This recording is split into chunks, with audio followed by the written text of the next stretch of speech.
Why? Why have I received a letter from my late mother-in-law? I was staring at the envelope that had arrived in my home mailbox, utterly astonished. The sender of the letter was none other than my mother-in-law, who we had just concluded her funeral yesterday. My mother-in-law had been incredibly kind to me since the beginning of my marriage, and I adored her dearly. We often went out to eat together, enjoyed shopping trips, and had grown close like friends despite our age difference. Her sudden passing left me utterly devastated. Even now, after the funeral, I still couldn't fully come to terms with the reality of her being gone. Amid this grieving period, receiving a letter from my mother-in-law left me profoundly surprised. Hastily checking the contents of the letter, I found something I never expected. First, the reason why I received this letter was that my mother-in-law had asked the temple priest to deliver it to me upon her passing. The letter instructed me to open the secret compartment in the family's chest, and revealed the existence of a hidden door. The instructions for opening the hidden door were detailed. At the end of the letter, there was a directive to be sure to open it alone. Checking the time, I realized my brother-in-law, his wife, and their children, with whom my mother-in-law lived at her house, were all out at work or school. Hurriedly, I made my way to my parent-in-law's house, entered using the spare key, and followed my mother-in-law's instructions to open the secret compartment in the chest alone. I did it. It's open. I sighed with relief, and examined the contents inside. What? This is. My name is Nancy. I'm 35 years old and work as a web designer from home. I got married to Tom, who is 4 years older than me. 5 years ago, a friend introduced him and our relationship as a couple is still very strong. However, we haven't been blessed with children yet. Both of us adore children and had hoped to have them soon after marriage, but unfortunately, we haven't been able to conceive. I used to struggle deeply and sometimes get depressed about not being able to have children. But there has always been someone who treats me kindly despite that. It was my mother-in-law. Nancy, don't worry so much. There's no need to rush. Hey, how about we go together to the new waffle place near the station for a change of pace? My mother-in-law always encouraged me and spoke warm words of comfort. Bright, kind, and caring, I deeply loved my mother-in-law. She saved me many times, and gradually, the times I fretted about having children decreased. Though I still desire children, I've opted not to pursue extensive infertility treatments but rather let things happen naturally. Since my husband Tom travels frequently for work, my mother-in-law and I often dine out or go shopping together during his absence, and we fostered a close bond akin to that of friends despite our age difference. My mother-in-law lives nearby with my brother-in-law's family, who have 3 children. While my mother-in-law seems to get along well with them, my brother-in-law and his wife frequently hurl insults at my husband and me, who are childless. Nancy, you haven't had any children yet? We have 3 lovely kids here. Being childless is unfilial. Cut ties with your mother-in-law soon. With a smug look, Amy, my brother-in-law's wife, says such things, and my brother-in-law Jason joins in, mocking us. Amy's right. Well, Tom has never been impressive anyway. Even if you had kids, they wouldn't amount to much. Initially, my husband and I would retort against such despicable remarks from my brother-in-law's family. However, since they never listened, we gradually stopped engaging with them and tried to avoid them as much as possible. My brother-in-law and his wife treat my husband and me with such a disrespectful attitude, but they act unnaturally nice in front of my mother-in-law. Consequently, my mother-in-law doesn't know their true nature. We didn't say anything to her about my brother-in-law and his wife's behavior because we didn't want to cause her any unnecessary worry.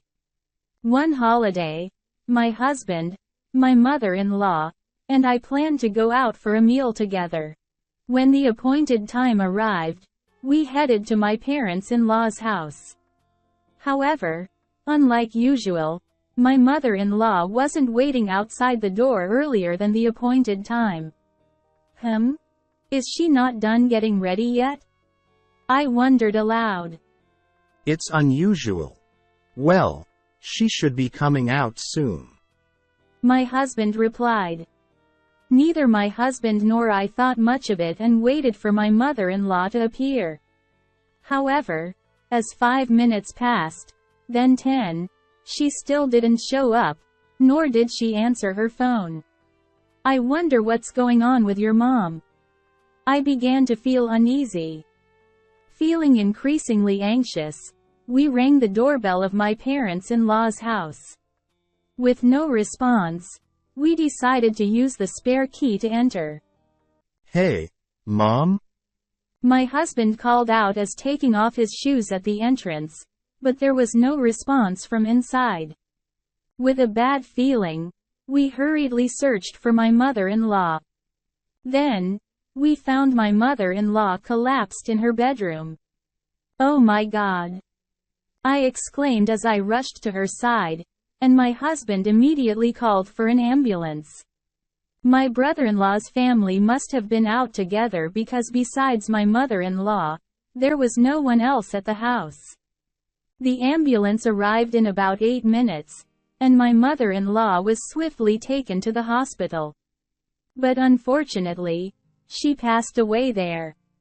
It was a stroke. My husband and I couldn't accept the sudden loss of my mother-in-law. We cried so much that it felt like we would never stop.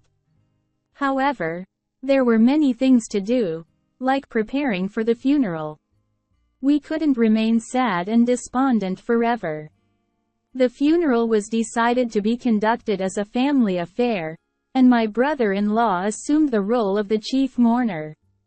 In order to properly conduct my mother-in-law's funeral for her sake, my husband and I collaborated with my brother-in-law, making preparations together. However, even during the arrangements with relatives and discussions with the funeral home, there was an unmistakable air of reluctance emanating from my brother-in-law. Although he showed no signs of grieving over my mother-in-law's death, he managed to fulfill his duties as the chief mourner during the wake and funeral. Yet, he would promptly summon my husband after he talked a bit with the relatives, and abruptly leave. Leaving the relatives made them offended, so they glared at my brother-in-law. Moreover, during the post-funeral gathering with relatives, my brother-in-law would be the first to take a seat. Also, he refused to budge even when my husband urged him to greet the guests. He simply sat there, sipping his beer. His wife was sitting beside him and did the same. So my husband and I circulated among the relatives, expressing gratitude for their presence and reminiscing about my mother-in-law. Perhaps seeing their parents merely eating and drinking set the tone, as my brother-in-law's 3 children immersed themselves in playing games. They occasionally laughed raucously and playfully nudged each other, creating an atmosphere that hardly resembled a post-funeral gathering. Not a single member of my brother-in-law's family appeared to mourn my mother-in-law's death. The relatives seemed to pick up on this attitude alone.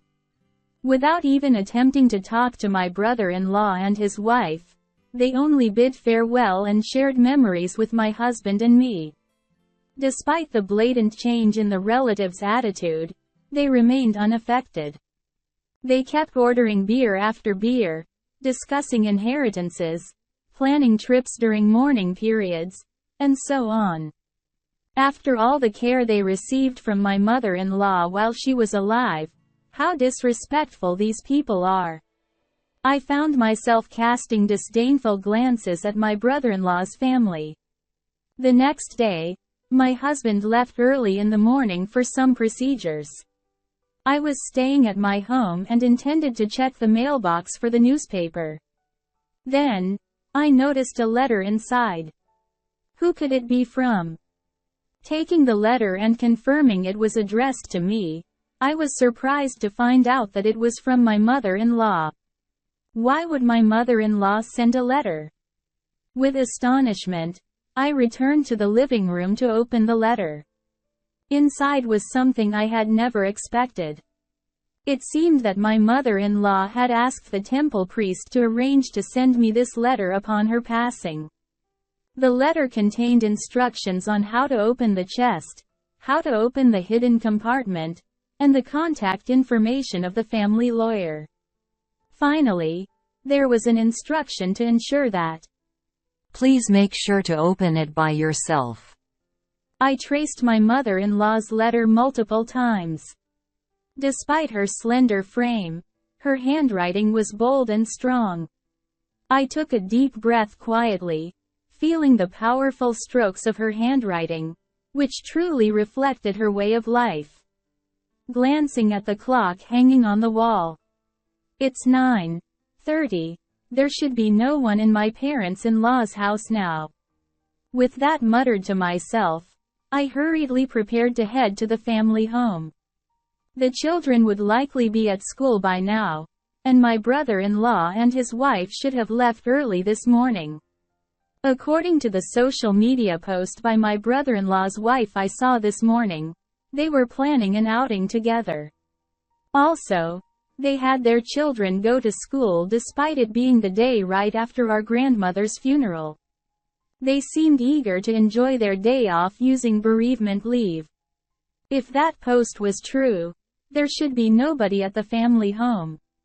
I realized if I didn't go now, I might not get another chance. When I opened the front door of my parents-in-law's house with the spare key, I entered slowly. It's so sad that my mother-in-law, who always greeted me with a smile, isn't here. I held my aching chest and entered her room. The chest, said to be my mother-in-law's trousseau, is quite old. However, whether my mother-in-law occasionally tended to it or not, the chest opened smoothly. Then, just as the letter indicated, I reached for the hidden door at the back of the chest drawer. Thank goodness, it's open. I breathed a sigh of relief as I was able to open it safely. Then, I checked what was inside. There was another document, along with what was written in the letter. What is this? I stared at the documents and felt my mother-in-law's love, tears threatening to spill. I felt like staying there and crying, but I had to leave my parents-in-law's house as soon as possible. It wouldn't be good if someone came back and saw me. After all, the letter from my mother-in-law instructed, make sure to do it alone. After I returned home with all the documents, I contacted the family lawyer mentioned in the letter to inform them of my mother-in-law's passing. Then, as I was about to reach out to my husband and my brother-in-law's family to see if we could all gather this weekend, I received an email. It was from my sister-in-law. The email conveyed a sense of urgency, urging us to gather at my parents-in-law's house this weekend for some important news. What could my sister-in-law possibly want to discuss? I couldn't shake off a feeling of unease. Despite my doubts, declining seemed odd, so I decided to accept my sister-in-law's proposal. Over the weekend, I visited my parents-in-law's house with my husband and nervously participated in the discussion. My brother-in-law and his wife wore smug, unpleasant smiles, and their 3 children were nowhere to be seen.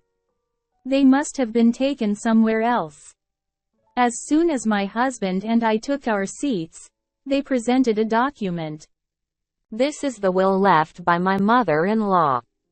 My sister-in-law declared loudly. The signature on the will was indeed my mother-in-law's, and the content stated that all assets would be inherited by my brother-in-law and his wife. See, it's written here that we can inherit everything. So, unfortunately, you won't be able to get any inheritance. Too bad, huh? My brother-in-law laughed uproariously, his face contorted with ugliness. While my husband looked bewildered, I stood up silently and secretly brought back the lawyer who had been waiting outside. Who is this? My brother-in-law and his wife sounded puzzled at the sudden appearance of the lawyer. My husband, unaware that the lawyer had been waiting outside, was also surprised. This person is the lawyer whom my mother-in-law was close to during her lifetime. I explained succinctly, and gradually my brother-in-law and his wife's vacant expressions turned into anger. A lawyer? Why did you bring such a person here? It's a part of my mother-in-law's instructions. She wanted the lawyer to mediate so that the estate division agreement could be smoothly drafted.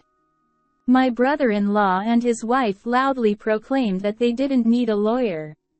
My brother-in-law slammed the desk again and pointed at my mother-in-law's will with his chin. My mother left a will. With this, we don't need a lawyer. At those words, the lawyer quietly raised his hand. Is there any doubt that your mother wrote the entire content herself? In response to the question, my brother-in-law raised his voice. That's obvious. The lawyer looked troubled and shook his head vigorously. This cannot be recognized as a will. A holographic will must be entirely handwritten by the testator. The lawyer pointed to the words, "will," written at the beginning and my mother-in-law's signature at the end. The handwriting looked familiar, but everything else seemed printed, probably from a computer. The living room, which had been so noisy, fell silent. My brother-in-law reached out to the will in front of him, but no matter what he did, the content remained unchanged. It was just neatly printed in Gothic font. Huh? Suddenly, my husband pointed at my brother-in-law. Why is the back of the paper so clean? I squinted at my husband's words, and indeed, there was something odd about the will. The handwriting in the signature section is different from the rest. Could this be a forged will? My brother-in-law and his wife trembled at the lawyer's observation. What are you talking about? We wouldn't do such a thing. Why are you so tense? If it's forged, what will you say? The lawyer interjected.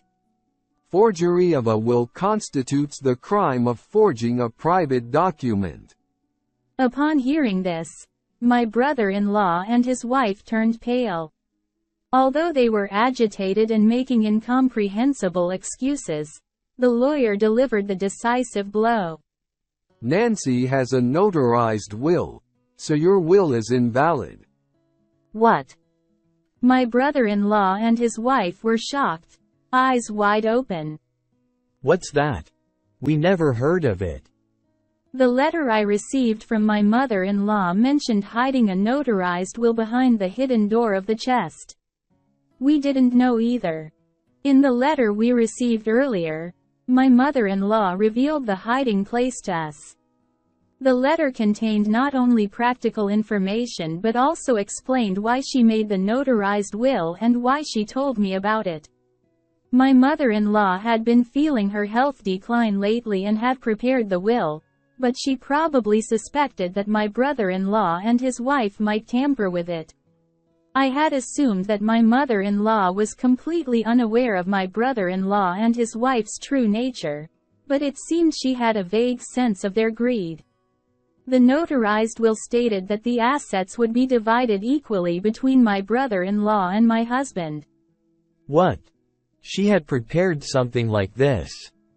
My brother-in-law and his wife were astonished, eyes wide open. Then, My brother-in-law's expression changed suddenly, and he shouted loudly. "Oh, yes. I'm supposed to be the beneficiary of Mom's life insurance, as the eldest son. Isn't it?" With a glaring look in his eyes, my brother-in-law yelled. I responded in a cold voice. "Besides the notarized will, your mother entrusted me with the life insurance certificate as well. And the beneficiary is me." Inside the hidden door of the chest, there was not only the notarized will but also the life insurance certificate. My brother-in-law and his wife looked incredulous at the notarized will and the life insurance certificate, staring intently. "I didn't hear about this. I don't know anything about this," the lawyer interjected. Changing the beneficiary of a life insurance policy doesn't necessarily require notifying the original beneficiary. Although my brother-in-law insisted he didn't know, slamming the table hard, the lawyer cut him off. My husband turned to me. When did Mom entrust such a thing to Nancy? I didn't know anything about it. Maybe she didn't want to tell me. He asked anxiously. I smiled at my husband and told him. It was written in the letter I received from your mother. She actually wanted to tell you about it too, but she was worried that if both of us were involved, your brother and his wife would become suspicious.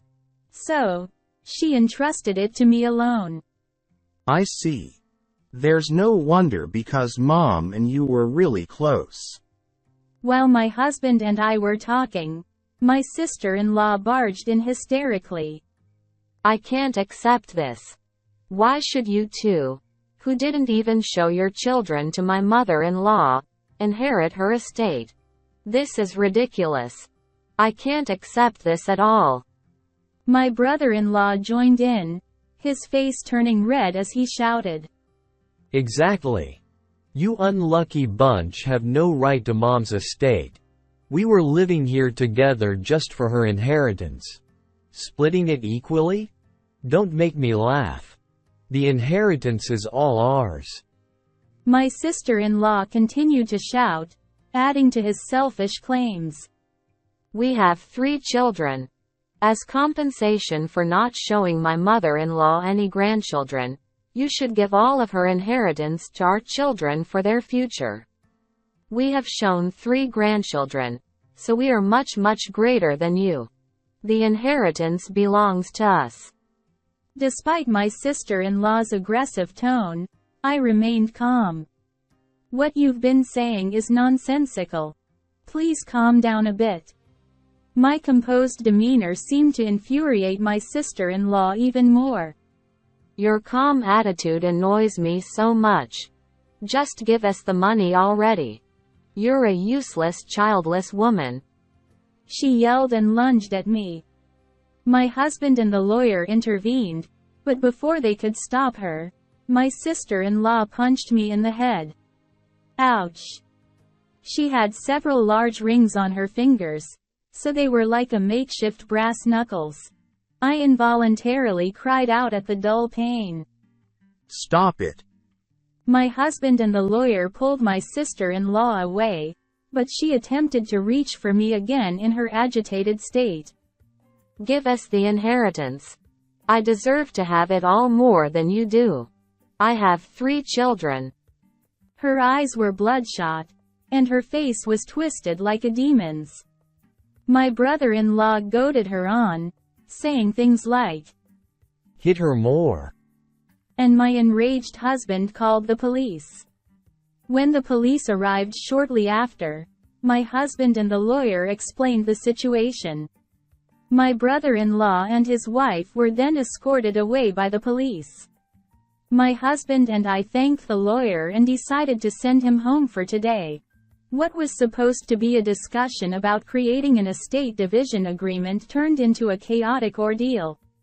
My husband and I nodded in agreement to bring a gift of apology the other day.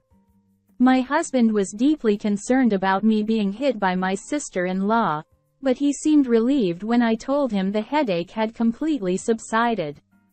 In the light of the whole tumultuous sequence of events, I murmured, "It's been quite an intense time."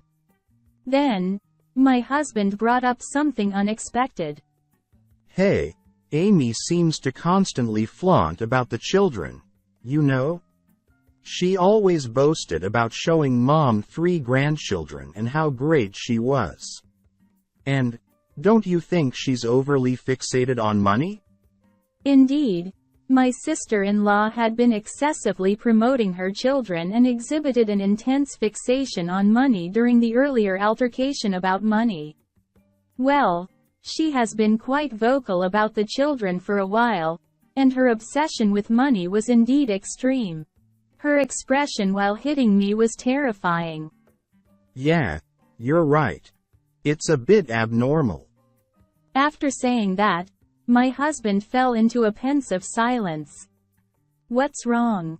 Is there something bothering you?" Not understanding what my husband was getting at, I inquired. Well, there's something bothering me, and I'm considering suggesting it to my brother. I think it might be a good idea to have DNA tests done for their 3 children. My husband's response surprised me. "What? DNA tests?" Yeah, and I'm also thinking about proposing a background check on Amy. Something doesn't sit right with me. It's just a gut feeling. While I honestly thought it might be unnecessary, my husband's intuition had been accurate in the past. "Okay. If that's what Tom suggests, let's propose it to your brother." Later on, when my husband told my brother-in-law about the matter, it seemed my brother-in-law ridiculed and yelled at him extensively. Just because you don't have kids yourselves, don't doubt ours. That's what my brother-in-law shouted, but before parting ways, he apparently insisted on taking materials about DNA testing from my husband. Perhaps my brother-in-law had some thoughts about it as well. The first revelation came from the DNA testing between my brother-in-law and his children. It turned out that 2 out of 3 of his children didn't share his blood. Oh, I was a bit suspicious of the youngest because their face doesn't resemble either of us much, but I didn't expect the middle one too. My husband was speechless. Whether from this revelation or not, my brother-in-law thoroughly investigated his wife's background. The results were damning. It appeared that my sister-in-law had relationships with multiple men even before marrying my brother-in-law. Moreover, recently, her affairs were exposed to the wives of her lovers, who were now demanding compensation. As my sister-in-law spent more time at home than my brother-in-law did, she meticulously hid any notices like registered letters. Looking at the details, the total amount of compensation was far beyond what my sister-in-law earned or had in savings. In the end, my sister-in-law was hell-bent on seizing my mother-in-law's inheritance for herself at any cost. It was the natural progression of events, but my brother-in-law and sister-in-law ended up in a violent brawl, throwing things and exchanging blows until blood was shed. Unable to bear the noise, neighbors called the police, and both of them were taken into custody by the arriving officers. Already facing charges for forging our mother-in-law's will, they now faced additional charges of assault. Upon further investigation by the police, it emerged that they had committed theft and harassed wealthy individuals, among other offenses. Eventually, my brother-in-law and his wife ended up behind bars. As for the future of the 3 children left behind, my husband and I were deeply troubled. Since my mother-in-law's passing, we were the closest relatives to them. We considered taking them in, but after much deliberation, we decided against it. The children had been thoroughly indoctrinated by my brother-in-law and his wife to the point where they casually referred to my husband and me as You are childless incompetence. The eldest, at 14, should be old enough to discern right from wrong, and the youngest, at 7, should have some understanding of acceptable behavior. Yet, every time they saw us, they smirked and spewed insults. Even with their parents in trouble or at the center of a controversy, their mindset remained unchanged. To hear our nephew, who is 14, saying, "We'd be better off being raised by childless idiots," was beyond anything we could have imagined. Being subjected to such words, we couldn't summon any love for the children or any hope of raising them to be decent individuals. Ultimately, we reached out to my sister-in-law's parents and decided to sever ties with the children from then on.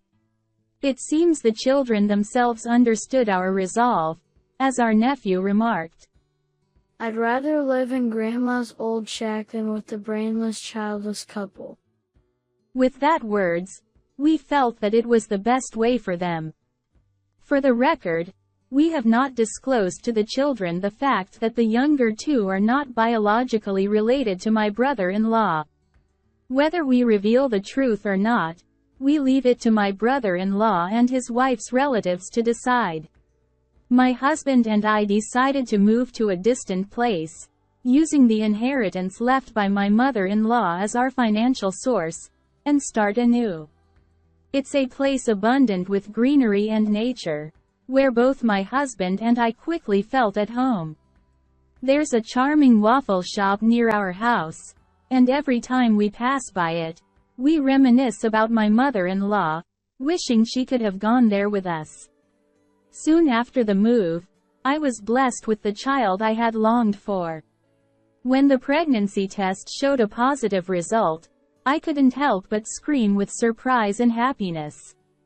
Later, when I visited the obstetrician, the doctor confirmed without a doubt that I was pregnant. Both my husband and I shed tears of joy as we embraced each other. How much my mother-in-law would have rejoiced if she were still alive. Additionally, the entrepreneurial plan I had secretly been preparing for is progressing smoothly.